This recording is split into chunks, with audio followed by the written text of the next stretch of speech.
उस 15 महीने में हम लोग 1000 बिस्तर का अस्पताल लेके आ गए। कमला राजा पहले से बेहतर करा दिया। पद्मा विद्यालय, गजरा राजा, KRG कॉलेज, ऐसे बहुत सारे इंस्टीट्यूशंस के लिए करोड़ों रुपए हम सरकार से लेके आए। इस बार मध्य प्रदेश में कांग्रेस की सरकार आएगी। जो मैं कहता हूँ वो करता हूँ। दक्षिण विधानसभा मध्य प्रदेश में सबसे उन्नत विधानसभा बने, ये मेरा सिर्फ सपना ही नहीं है, ये मेरा संकल्प भी है। हम दक्षिण विधानसभा की अगर बात करें तो दक्षिण विधानसभा में आप एक प्रभावशाली कांग्रेस से दावेदार हैं, लेकिन भाजपा से गई हैं, तो अपना प्रतिद्वंदी आप किसे मानते हैं? समीक्षा गुप्ता, नारायण सिंह कुशवाहा, अनूप मिश्रा, किसे मानते हैं? और बात केवल लाडली बहनों की नहीं है, लाडले भाई भी हैं। उनकी चिंता कौन करेगा, ये पूछना चाहता हूँ। सिंधिया जी जैसे ही भाजपा में चले गए, जो 57 साल से हम लोग महापौर नहीं बना पाए थे वो हमने बना लिया। सिंधिया जी जैसे ही भाजपा में गए तो 34 में से हम पिछली बार 25-26 सीटें जीते थे। इस बार मुझे लगता है कि हम 30 का आंकड़ा पार करें। हाँ, फर्क पड़ा है सिंधिया जी के जाने से। जो गणेश परिक्रमाएं होती थी वो कम हुई हैं, उसकी संख्या भाजपा में बढ़ गई है। भाजपा भी कई विभागों में बट गई है। सिंधिया भाजपा अलग हो गई है, शिवराज जी की भाजपा अलग हो गई है, संघ की भाजपा अलग हो गई है, मूल भाजपा अलग हो गई है। तो मुझे इस बात की खुशी है कि कांग्रेस पार्टी अब कम से कम संगठित है। यहाँ अब छत्रपों की राजनीति नहीं है। तैयारियाँ कांग्रेस पार्टी की तो हैं ही, पर इस बार मध्य प्रदेश की जनता की तैयारियाँ सबसे अधिक हैं और वो मध्य प्रदेश में लोकतंत्र की हत्या का बदला लेने के लिए आतुर हैं। नमस्कार, मैं साहिल और आप देख रहे हैं जीवन न्यूज। इस वक्त हम मौजूद हैं मध्य प्रदेश की महत्वपूर्ण विधानसभा ग्वालियर दक्षिण विधानसभा में, और यहाँ के सिटिंग MLA हैं प्रवीण पाठक जी। आज वो हमारे साथ मौजूद हैं। आइए चर्चा करते हैं, क्योंकि चुनाव नज़दीक हैं तो किस तरह की सक्रियता यहाँ पर कांग्रेस पार्टी की देखी जा रही है। क्योंकि कांग्रेस ने एक किला तो ध्वस्त किया ही महापौर के रूप में, लेकिन 2023 के चुनाव भी हैं, तो किस तरह का यहाँ पर वो रहने वाला है, आइए हम बात करते हैं प्रवीण पाठक जी से। सर नमस्कार। आपका धन्यवाद बहुत। 2023 के चुनाव करीब हैं, तो किस तरह की पार्टी किस तरह सशक्त है पूरे मध्य प्रदेश में? देखिए, जहाँ तक चुनावी राजनीति की बात है तो एक बात तो मैं बहुत आपको स्पष्ट कर दूं कि मध्य प्रदेश का जो 2023 का चुनाव है ये अपने आप में ऐतिहासिक होने वाला है। और मध्य प्रदेश की पूरी जनता इस बात को जान चुकी है कि 18 वर्षों से कैसे भारतीय जनता पार्टी ने मध्य प्रदेश की जनता को ठगा है और किस प्रकार से उनको कर्जदार बनाया है। तैयारियां कांग्रेस पार्टी की तो हैं ही, पर इस बार मध्य प्रदेश की जनता की तैयारियां सबसे अधिक हैं और वो मध्य प्रदेश में लोकतंत्र की हत्या का बदला लेने के लिए आतुर है। कांग्रेस सर्वे के अनुसार देखा जाए तो आगे चल रही है, लेकिन 2018 में चुनाव हुए, फिर उसका उपचुनाव हुए, गठजोड़ की राजनीति देखने मिली, सरकार गिर गई। क्या इस तरह का कुछ भी अभी देखने को मिल सकता है? देखिए, दुष्टों के विषय पे मैं कुछ नहीं कह सकता।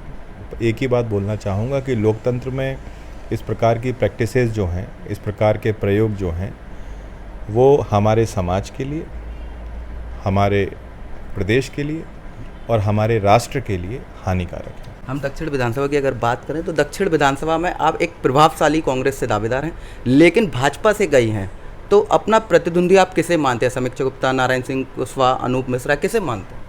मेरा कोई प्रतिद्वंदी नहीं है, ये सब मेरे परिवार के लोग हैं। चाहे नारायण सिंह कुशवाहा चाचा जी हों, समीक्षा भाभी हों। मैं राजनीति कभी द्वेषपूर्ण भावना के साथ नहीं करता। हम लोग परिवार के सदस्य हैं। लोकतंत्र में अपनी एक प्रक्रिया है चुनाव की, वो जब भी होगा तो उस तरीके से उसमें जाया जाएगा। लगातार आपको वार्डों में देखा जाता है, लगातार आप सभाएं करते रहते हैं और लगातार आप सक्रिय हैं। तो मैं एक चीज़ जानना चाहूँगा, जब चुनाव हुए थे तो माना जा रहा था कि आप एक्सीडेंटल विधायक हैं, बोलते भी थे, कुछ लोग बोल भी रहे थे, लेकिन फिर से चुनाव हैं तो पूरी तैयारी के साथ आप मैदान में हैं, तो लोगों से क्या कहें? देखिए, 12 दिसंबर 2018 को ईश्वर की कृपा से मुझे जन्मत हासिल हुआ था। तब से लेके आज तक मैंने एक भी दिन की छुट्टी नहीं ली है। मैं तो सदैव ग्वालियर दक्षिण विधानसभा के अपने परिजनों के बीच हूँ और मैं ईश्वर को सदैव इस बात के लिए धन्यवाद देता हूँ और ग्वालियर दक्षिण विधानसभा के अपने परिजनों को इस बात के लिए कृतज्ञता ज्ञापित करता हूँ कि उनके आशीर्वाद की वजह से पूर्व प्रारब्ध के कारण मुझे उनकी सेवा करने का अवसर मिला। अच्छा, मैं एक चीज़ और जानना चाहूँगा। भारतीय जनता पार्टी लाडली बहना योजना को मास्टर स्ट्रोक बता रही है और कह रही है कि उससे बहुत फ़ायदा होने वाला है और चुनाव भारतीय जनता पार्टी मध्य प्रदेश में जीत रही है। तो किस तरह से आप देखते हैं लाडली बहना योजना और एक तरफ कांग्रेस भी योजना लेकर आई है?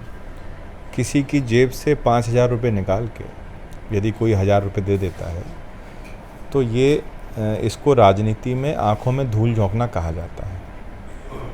लाडली बहना के लिए मैं धन्यवाद देता हूं कमलनाथ जी को कि उन्होंने जब अपनी नारी सम्मान योजना की घोषणा की उसके बाद मध्य प्रदेश में शिवराज सिंह चौहान जी को लाडली बहना की याद आई। मैं धन्यवाद देना चाहता हूं कमलनाथ जी को जब उन्होंने 500 रुपये सिलेंडर की बात की तब हमारे मुख्यमंत्री शिवराज सिंह चौहान को सिलेंडर सस्ता करना है ये बात याद आई। ये चुनावी समय है, चुनावी समर है और इसमें जितने भी कार्य भारतीय जनता पार्टी की सरकार के द्वारा शिवराज सिंह चौहान जी के द्वारा किए जा रहे हैं वो सब जनता जानती है कि ये सिर्फ ठगने का काम है। और बात केवल लाडली बहनों की नहीं है, लाडले भाई भी हैं, उनकी चिंता कौन करेगा ये पूछना चाहता हूँ। मैं दक्षिण विधानसभा की बात करता हूँ। दक्षिण विधानसभा में ऐसे कौन से कार्य हैं जो अभी होना बाकी हैं और जो आप अपने आगे अगर जीतते हैं तो उस कार्यकाल में करेंगे? देखिए, आज़ादी से लेके अब तक लगभग 50 से ज़्यादा वर्ष तक भारतीय जनता पार्टी और जनसंघ के विधायक ग्वालियर दक्षिण में रहे। पिछले 18 वर्षों से भारतीय जनता पार्टी की सरकार है, पर जो दुर्दशा इस विधानसभा की है शहरी होने के बाद भी, ईश्वर ना करे कि ऐसा शासन किसी भी विधानसभा में किसी भी पार्टी का और विधायक का हो। मुझे जब ये विधानसभा मिली 2018 में, तब यहाँ जो शासकीय विद्यालय थे वहाँ बच्चे टाट पट्टी पे बैठते थे। जो हमारे सरकारी अस्पताल थे उनके ऑपरेशन थिएटरों में चूहे निकलते थे। बहुत ही दर्दनीय और दुर्दशात्मक स्थिति थी। धीरे धीरे कोशिश करके परिस्थितियों को बदला है और अभी कुछ काम नहीं, बहुत सारे काम छूटे हुए हैं। सरकार 15 महीने के लिए मिली जिसमें से 3 महीने आचार संहिता लगी रही। उस 15 महीने में हम लोग 1000 बिस्तर का अस्पताल लेके आ गए। कमला राजा पहले से बेहतर करा दिया। पद्मा विद्यालय, गजरा राजा, KRG कॉलेज, ऐसे बहुत सारे इंस्टीट्यूशंस के लिए करोड़ों रुपए हम सरकार से लेके आए। इस बार मध्य प्रदेश में कांग्रेस की सरकार आएगी। जो मैं कहता हूँ वो करता हूँ। दक्षिण विधानसभा मध्य प्रदेश में सबसे उन्नत विधानसभा बने, ये मेरा सिर्फ सपना ही नहीं है, ये मेरा संकल्प भी है। 1000 बिस्तर के अस्पताल की आपने बात की, कई तरह की दुर्दशा वहाँ पर देखी जा रही है, लेकिन आपको वहाँ नहीं देखा।